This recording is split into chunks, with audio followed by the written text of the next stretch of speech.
I'm Alan Weber, and with Bill Taylor, I'm the co-founder of Fast Company. And the story behind Fast Company, there are probably lots of stories behind Fast Company because it was a great journey and a great experience. And I'm still proud of the team that was built there and the people who made Fast Company come to life and flourish.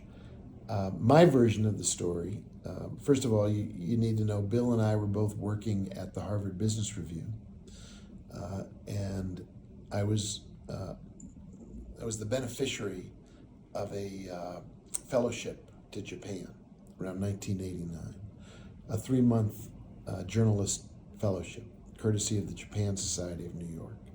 So for 3 months, I got to go all over Japan. I had a business card. As you know, business cards in Japan are very important. Brand is very important. My business card on one side said Japan Society of New York, sponsored by the Rockefeller Foundation and other large American corporate entities. The other side of my business card said Harvard Business Review, also a very good brand. So for 3 months, I got to go all over Japan and meet pretty much anybody I wanted to meet with, from high-ranking Japanese government bureaucrats to the co-founder of Sony, to Kyocera, to you name it, and also have some fun. I got to play baseball with some Japanese businessmen. I got to interview the champion of the game Go, and ask him about the U.S.-Japan competition. This was when Japan and the United States were seen as rivals for global leadership. When I got home, I said to Bill, I said, I really have had an eye-opening experience, and that I thought there were a number of themes that were changing in the world that I hadn't seen from sitting at the Harvard Business Review. One of them was just how significant globalization was, that everything was becoming global. All businesses were global. If you had a website, you were a global business from the get-go.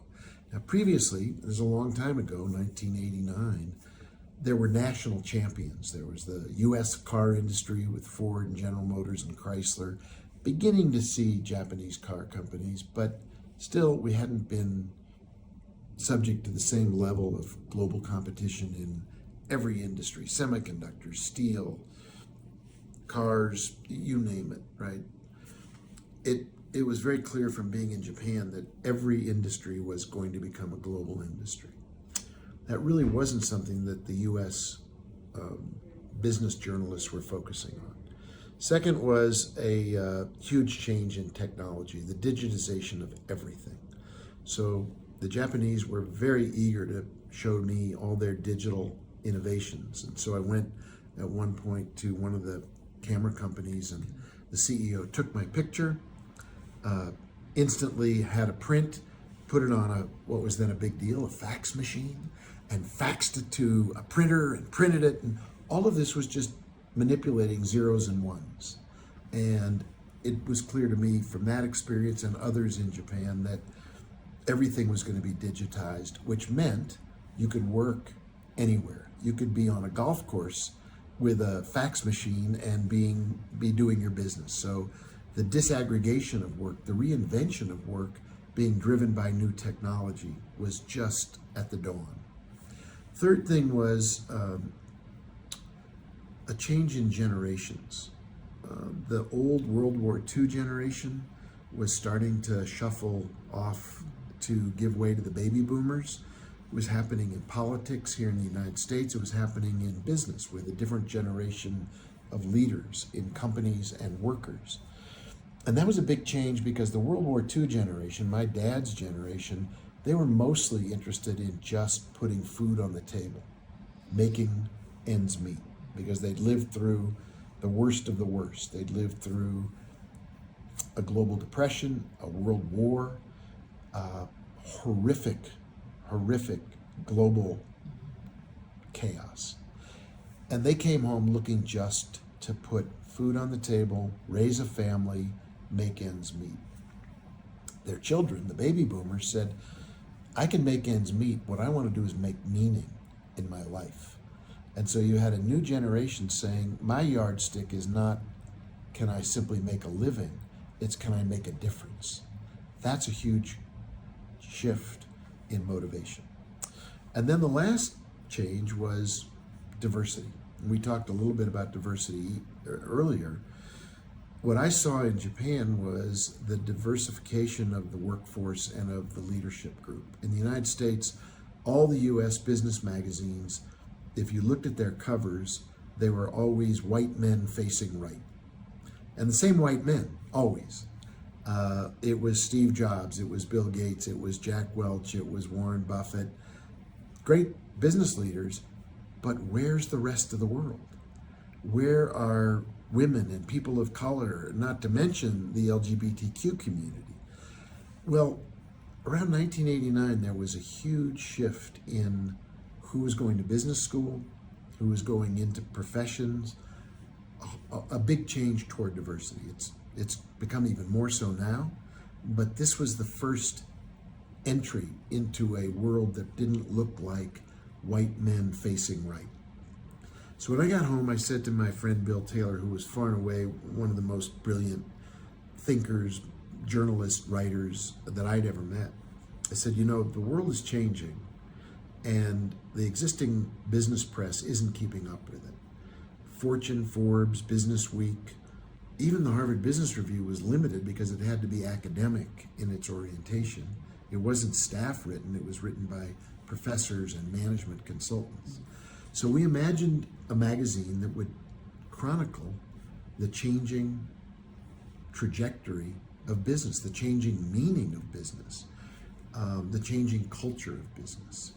What did it mean to have what would it mean in the future to have a career? What would it mean to be an entrepreneur? Could small, agile companies overtake big, giant corporations? Would technology transform all the ways we worked? And we set about writing a business plan. We did something like 25 versions of the business plan to try to turn it into language that everybody could understand. What's the big idea here? How do you express it? Who's the audience? Well, there are probably 4 different target audiences. There's young people in old companies. There are senior people in young companies. There are management thinkers and writers. This was the age of Tom Peters and the first crop of business thinkers, Jim Collins, changing the way we thought about business. And then there were free agents. People were saying, I don't want to work for any company. I want to work for me. I want to be my own boss. And when you did a Venn diagram, an overlay of those 4 different target audiences, you had a pretty healthy group of thinkers, doers, innovators, change agents. So we knew who our audience was. We went out to raise money to put out a pilot issue. We were very clear that if it was going to be a global magazine, we needed investors from more than just the United States. So we had several investors from Japan, from Canada. We had venture capital backing, not as a firm, but as an individual. John Doerr from Kleiner Perkins was our first investor. Pretty good name to have on your masthead. But also Michael Porter from the Harvard Business School, and George Stock from the Boston Consulting Group, and just a stellar group of individuals from different walks of life. Because we knew they not only would give us capital, they'd give us access to their relationships, their web of co-workers. They'd write articles for us. They'd introduce us to leaders that we could then interview. So we wanted people who not only had financial capital, we wanted business capital, social capital. And we put out a pilot issue and put it on what was then a big platform, which was the Delta shuttle between Boston, New York, and Washington, D.C.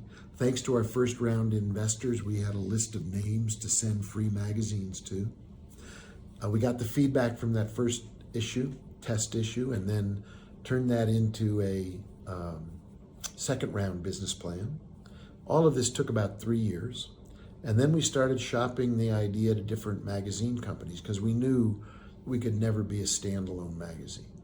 So we went to The Economist, and we went to Condé Nast, and we went to you name it.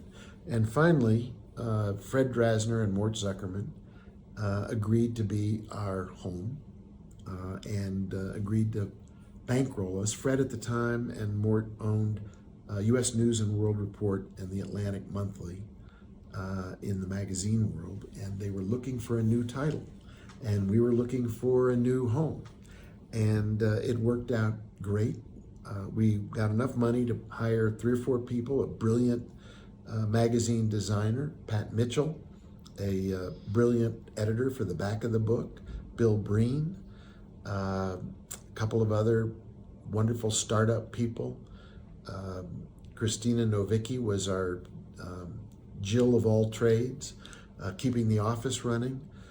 We used the sales staff from U.S. News and World Report and from the Atlantic Monthly to add Fast Company to their portfolio of magazines.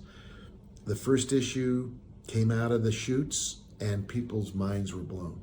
They'd never seen a magazine that looked like it, that sounded like it, that was both entertaining and educational, creative, smart, and fun. And that was our model. We wanted to be a cross between Rolling Stone and the Harvard Business Review. And we were a rock and roll business. And the fact that Fast Company continues to flourish today and to find not just readers, but members, really makes a big difference. We said at the beginning, it's not a magazine, it's a movement to change how people think and work and make a difference in the world. It's very gratifying that that's still happening today. It is alive and well. Alive and well in a world where not all magazines are alive and well, but it's because it's more than a magazine. It's an idea. Mm-hmm. It's a way of thinking. It's a way of being. Mm-hmm. And it's a very, very human brand. It's about people and people's aspirations. Mm-hmm. So I'm glad it's kicking it in Brazil. And I have no role with Fast Company anymore other than a proud papa.